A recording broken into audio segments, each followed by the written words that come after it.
Can you believe it? Right in the largest cities of America today, poverty is no longer something that is understood. It is treated like a crime, and the homeless are gradually becoming something that needs to be erased. Folks are homeless, they gotta go somewhere. It's like what you would do for pigeons. Didn't seem right. The city did not keep its word. They fed us that for a week, bruh. Ever since we reported that, they've been trying to kick us out the shelter. And Lord knows we need help.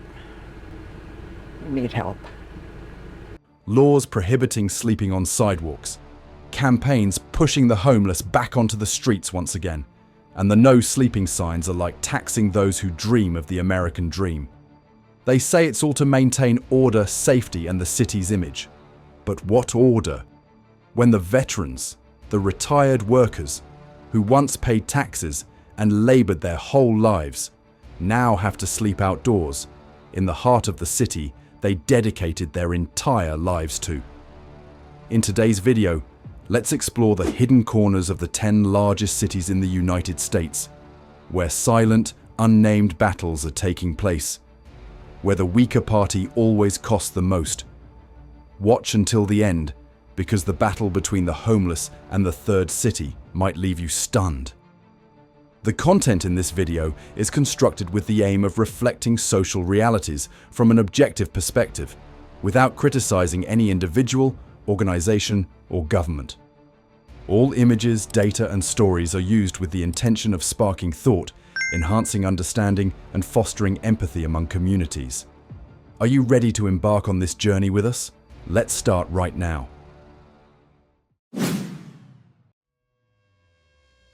Music is often considered a form of healing, but the classical music melodies echoing throughout the subway stations in Los Angeles are being used as a method to drive the homeless away from these places. Listen closely as the trains come and go from Metro's Westlake MacArthur Park station. Listen closely as the trains arrive and depart at Westlake/MacArthur Park station. The familiar melodies of Mozart or Beethoven, or even the cheerful tunes of Let It Go resonate, melodious, seemingly relaxing. For those waiting for the train, it can be a pleasant background sound. But for those who have nowhere else to go, those who see the station as their last refuge, that sound is like an unspoken sentence. The gentle notes, but repeated at a deafening volume, as if an invisible sentence for those huddled in the dark corner, saying, "You are not welcome here." It's terrible. It's absolutely terrible. It gives me anxiety. It like my heart races. How sad it is that classical music, once composed to celebrate beauty and heal the soul, has now become a tool to push away those who have nowhere to go. What haunts people is not just the sound, but the cold sophistication hidden behind those urban solutions. Those measures do not appear as overt repression, but are disguised with the language of planning, order, and aesthetics, making the act of driving away the poor seem legal. But even though they are legitimized under the guise of development, behind those decisions are real people. People who once worked, paid taxes, had families, and were once a normal part of this society. Now, they are pushed out of the city center as if they were a flaw to be hidden from the glamorous facade of America and the lens of the media. And it is there that the humanitarian crisis begins to reveal itself, through the cruel silence of the cold streets and the music echoing throughout the night. You know, I find it like a bit peaceful, but I understand the reason why we have it. It's reasonable, but at the same time, you know, everybody deserves their shut-eye. For those who still have a home to return to, those melodies can be a pleasant background sound. But even they understand that, regardless of the reason, no one, whether poor or lost, deserves to sleep on the cold concrete floor amidst the sounds that are gradually denying their existence. We are living in an era where no one needs to intervene, nor do we need an official declaration. Just silence and a few clever measures are enough to push an entire class of people out of their living spaces. If Los Angeles itself, a symbol of opportunity and rebirth, chooses to treat the vulnerable with the very sound that once represented nobility, then what tools will other cities choose for the next cleansing? But the battle between cities and the most vulnerable people hasn't stopped there. If Los Angeles uses sound to drive people away, then New York chooses an even more sophisticated method, using architecture against people.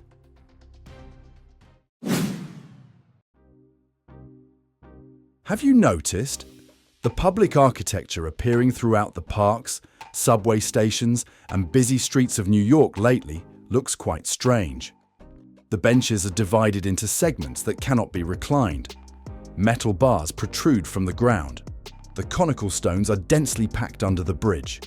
And especially the nighttime silence is shattered by haunting tunes like Baby Shark, echoing endlessly in the sleepless city. For those who don't know, these sounds and designs might seem interesting. But the true meaning behind it will leave anyone who knows it in shock. These public architectures are intentionally designed and meticulously calculated. Not to save space, not to look more aesthetically pleasing either. Those structures are used with the purpose of erasing the homeless from society's view, known as anti-homeless architecture. New York is waging a war against the homeless themselves. That war is not announced in the official press, but it silently manifests through architecture designed to deny, to exclude. Worse yet, major cities are starting to legalize indifference. Anti-homeless architecture, architecture against the homeless, is becoming increasingly prevalent. From benches that can't be slept on, to stones blocking the way under bridges, to music played all night that makes anyone who hears it feel uncomfortable. All for a single purpose: to eliminate the shelters of the vulnerable. No need for eviction orders or enforcement from security forces. These cold metal bars will do the job instead. One might argue that these designs aim to maintain order and prevent crime. But when a chair, created to serve people, is designed to deny them, it is no longer urban design. That is a measure of exclusion. And the poor, once again, are the target. Look back at New York itself. The city once called the place where all dreams begin. But today, that dream has turned into a nightmare for over 150,000 people living without homes. They are not the lazy people that the common stereotype often portrays them to be. They once had lives like ours, but just one slip, losing a job, a sudden illness, or a rent hike, is enough to push them out of a stable life. Nowadays, the rent for a one-bedroom apartment in Manhattan can reach up to $5,000 per month. Even in farther districts like Brooklyn or Queens, workers still have to spend more than 60% of their income just on rent, double the recommended safe threshold. Meanwhile, the shelters, expected to be emergency accommodations, are overwhelmed, deteriorating, and unsanitary. Some people even shared that sleeping outdoors is safer than cramming into the temporary shelters. And when the hardships are not resolved, the presence of the poor is considered an aesthetic issue. They are pushed out of public spaces by covering benches, laying down spikes, and erecting barriers. They no longer appear in the narrative of development, no longer mentioned in speeches about the American dream. An entire community has been pushed out of the frame of prosperity, as if they never existed. What is happening is no longer just an urban issue. It is a chilling warning about how society treats the vulnerable. When architecture becomes a tool of exclusion, when benches also refuse compassion, then tomorrow, if we find ourselves homeless, is this how the city will treat us? Homeless people. Essentially, they are those who no longer have a roof over their heads. But in Oakland, the paradox lies in the fact that the authorities not only fail to provide them with shelter, but also make them lose the last makeshift places they call home.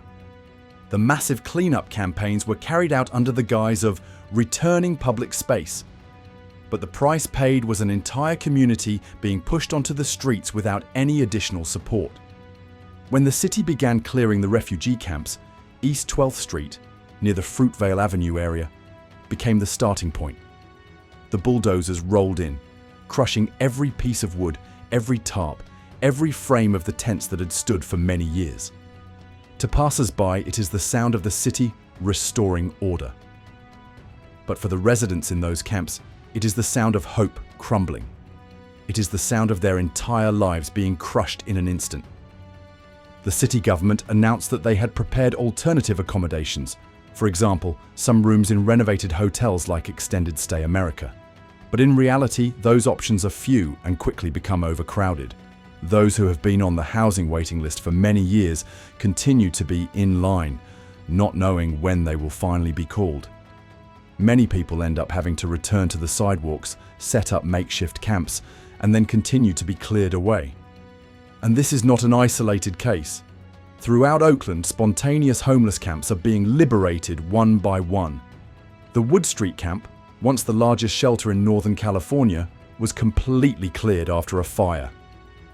A year later, it was just an empty lot covered in ashes, the smell of burnt plastic, and memories that had yet to cool.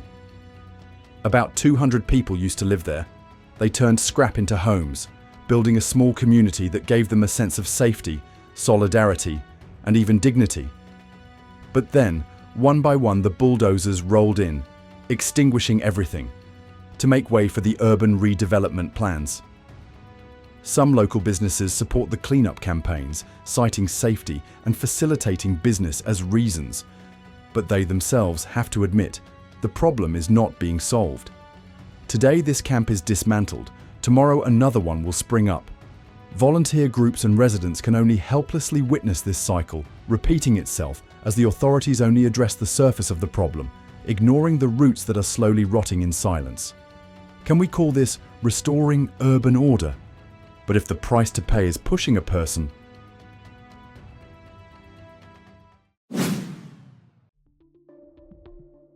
in San Francisco, something strange is happening. Helping the homeless is no longer seen as an act of kindness, but as a management issue. The city once known for its open heart, where minority communities, immigrants, and free-spirited artists coexisted, has now become a symbol of heartbreaking contradictions. On the streets around Tenderloin or Soma, one can still see makeshift awnings, people huddled under thin blankets. Some volunteer groups still quietly bring hot meals, clean water, or a jacket on cold nights. But instead of being supported or encouraged, they are asked to stop, and even fined. Not a few food distribution groups were forced to disband because they lacked a street activity permit. Some personal item donation points were removed because they affect the aesthetics. Acts of kindness that deserve encouragement are now categorized as disturbing public order. It sounds strange, but in San Francisco, kindness is being taxed by invisible barriers. Compassion is being taxed by regulations, barriers, and various administrative permits. Meanwhile, rental prices here are among the highest in the United States. A two-bedroom apartment in the city center can cost up to $6,000 per month. Those who once had stable jobs, who once had homes, just one job loss, one health accident, is enough to fall to the bottom. And when they can no longer return to the housing market, they are pushed onto the streets and seen as a burden on the urban landscape. San Francisco once prided itself on being a pioneer in humanitarian policies, a city of compassion. But here, more and more people are asking themselves, why has helping the poor become an act that is considered wrong? A resident shared, "I used to leave bags of bread and water outside my house in the winter. The next morning, the authorities knocked on my door and said that I was encouraging homeless people to come to this area. Since when has giving become something considered disturbing the peace?" The city is installing more cameras, increasing surveillance, and building barriers around high-end residential areas. Those who dare to set up camp near the park are forcibly removed. Those who sincerely offer help are put on the watch list. An entire community is being divided between those who want to open their hearts and a system that only wants to close them. Kindness, if limited by administrative barriers, how much humanity can we retain in a city that is increasingly resembling a machine?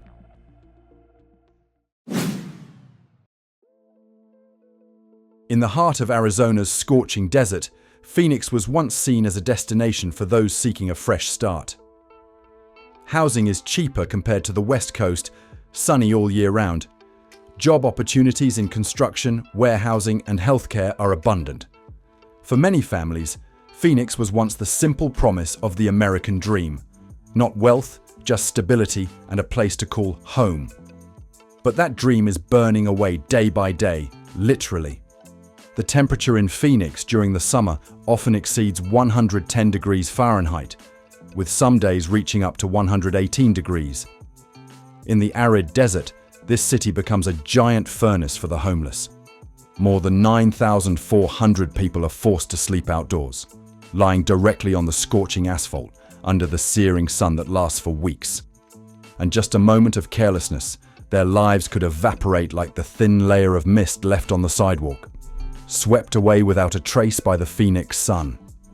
In The Zone, one of the largest homeless encampments in the city, hundreds of people live crammed into makeshift tents without electricity, clean water, or toilets. Many people here once had stable jobs, truck drivers, construction workers, warehouse staff. But after the pandemic, after a surge in rent prices, after losing a job, they couldn't return to their old routine. And Phoenix, a city once known as the easiest place to start over in America, has become the hardest place to stay if you lose everything. Instead of providing support, the city government is looking for ways to clear it out. They started clearing the zone. A series of tents were dismantled. People are forced to leave without knowing where to go. The city wants to take back the sidewalks, ensure safety. But safe for whom, when the most vulnerable people are being pushed into greater danger? The American dream was once built on hard work and hope. But in Phoenix, it is being burned down, not by natural disasters, but by a society that no longer has room for those who temporarily fail. If the American dream is real, then why do so many people wake up each morning only to continue living in a nightmare?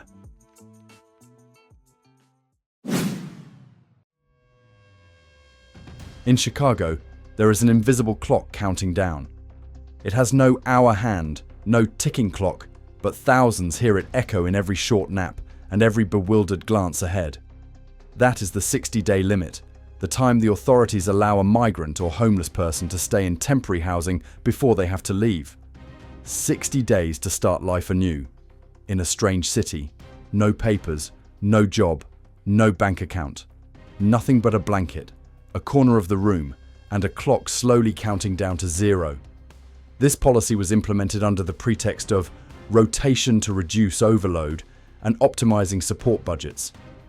It sounds reasonable on paper, but in reality, for thousands of immigrants and the vulnerable, it feels like a suspended sentence where existence is reduced to an administrative number. And when the door to the last refugee closes, they do not step into a new path with many opportunities ahead, but step out onto the cold sidewalk. Chicago used to be a symbol of new beginnings. It was a place where many generations of immigrant workers arrived, empty-handed, but full of hope. But today, what is called a second chance comes with an expiration date. The shelters have now turned into temporary stops.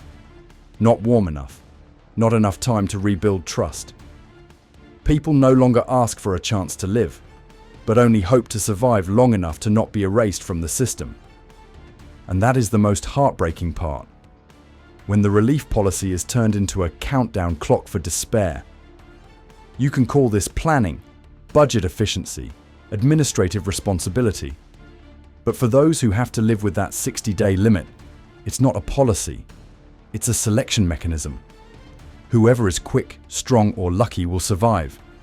The rest, just the shadows of people quietly disappearing into the harsh winter of the city. Can we accept a society where a person's existence is confined to a fixed point in time? Las Vegas, the city of dazzling lights, of sleepless roulette tables, of super shows with $1,000 tickets. For tourists, this place is a paradise of entertainment. But just a few blocks away from the Las Vegas Strip, another reality emerges. Cold, harsh, and painfully poor. Amidst that opulence, thousands of people have to live under storm drains, in hastily erected tents in the desert, or huddled under overpasses, places where no one would think that someone is calling it home. Vegas is not only famous for its casinos, but also as one of the cities with the highest homeless rates in the United States. especially among the elderly and veterans. The wealth gap here is no longer a distance, it is an invisible wall, where the light of the dazzling casinos shines directly onto those who have never set foot inside, except to ask for a bottle of water or a leftover meal. In Vegas, they have built underground sewer systems stretching for miles, where hundreds of homeless people live like people in the dark. No sunlight, no address, no citizenship rights. But they say, at least down there it's cooler than the pavement. That's how Las Vegas operates.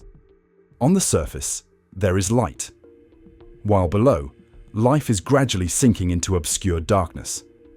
The city has launched many homeless management campaigns, but most of them are still short-term measures, erecting barriers, clearing encampments, enforcing overnight sleeping bans in some central areas.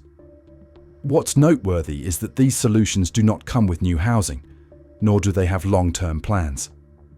They are simply forced to disappear from sight, not because they did anything wrong, but because they spoiled the picture of a perfect Las Vegas. If a city can spend billions on building casinos, hotels and lights, but cannot provide a roof for those who once served the country, then in the end, what is the American dream that we are protecting? Philadelphia is often affectionately called the city of brotherly love. But if you are homeless, especially during the bone-chilling winter months, you will find that love has no place for you. In recent years, the city has quietly implemented an unnamed, unwritten strategy. But anyone living on the streets understands it very well, pushing the homeless out of the city centre and gathering them all in one place, Kensington. Kensington, once a working-class neighbourhood, has now become the concentration camp for those pushed out of the rest of the city. No barriers, no signs, but also no way out. Those who are forced to leave the city centre, parks, train stations and crowded sidewalks all converge here. They are not directed anywhere. They simply are no longer allowed to be anywhere else. People call this soft exile, a wave of invisible displacement. Anyone who has ever been advised to leave Rittenhouse Square, Logan Circle, or other crowded tourist areas by the police knows. Kensington is the only place where you can exist without being immediately chased away. But Kensington doesn't have enough housing. There are not enough medical facilities. There is no reintegration support system. It resembles a forgotten hellhole, a place where people can temporarily discard what they don't want to see in city life. Here, tents are pitched closely together. The streets are covered with used syringes, and faces are haggard from hunger, addiction, and aimlessness. Those who once had jobs, once had families, once were part of society, now gathered in one place, living as if they had no value at all, not to be mentioned, not to be accepted, and no one is really listening. The authorities say they are trying to allocate resources, but in reality, it is a deliberate isolation. One way to ensure that the crowded streets remain beautiful, clean, and do not annoy tourists. As long as Kensington still exists, the rest of the city can pretend that the problem isn't that serious. If a city only preserves beauty for the center, by pushing all the pain to the outskirts, is it still the city of brotherly love? Or is it just a mask painted for tourists?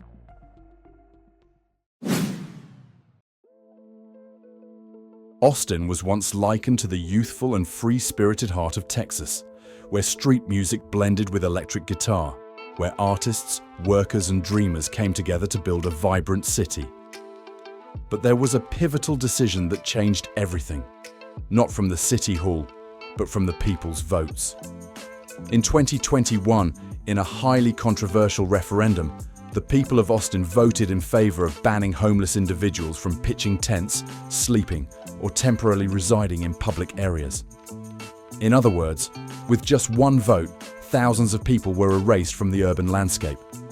Since the law took effect, parks have been blocked, tents have been dismantled, and homeless people have been forcibly removed from sidewalks. Those who have nowhere to go are fined and pushed into the vicious cycle of the legal system. They don't lose their homes due to illness, unemployment, or rising living costs, but they lose their right to legally exist in the heart of the city. The irony is that Austin still prides itself on being a tolerant and creative city.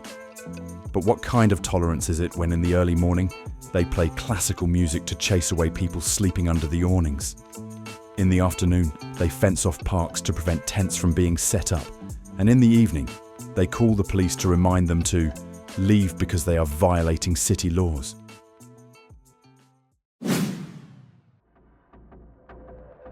Imagine you just lost your home, have no money in your pocket, and only wish for a peaceful night on the sidewalk. But in Denver, even that small thing is forbidden. Denver is one of the few cities that has enacted what is called the urban camping ban. This means that if you spread out a tarp to sleep on the sidewalk, wrap yourself in a blanket in the middle of winter, or set up a temporary tent to avoid the rain, you could be fined, have your belongings confiscated, or be chased away. In other words, sleeping, the most basic act of survival, is considered a violation of the law if you are poor. The authorities call this an effort to maintain urban aesthetics. But let's ask, is there any beauty greater than a person living as a true human being? Is there any order worth praising if it is built on the expulsion of the weak?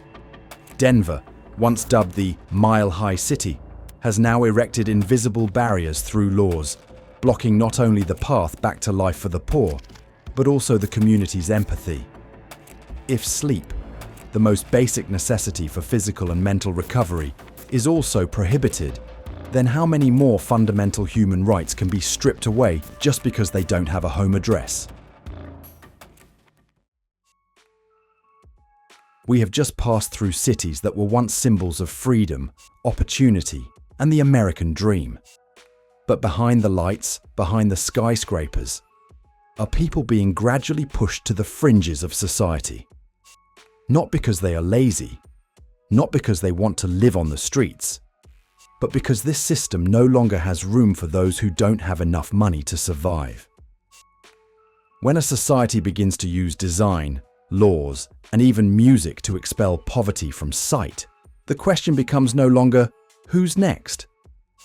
What do you think about the battle between the homeless and major cities in the US?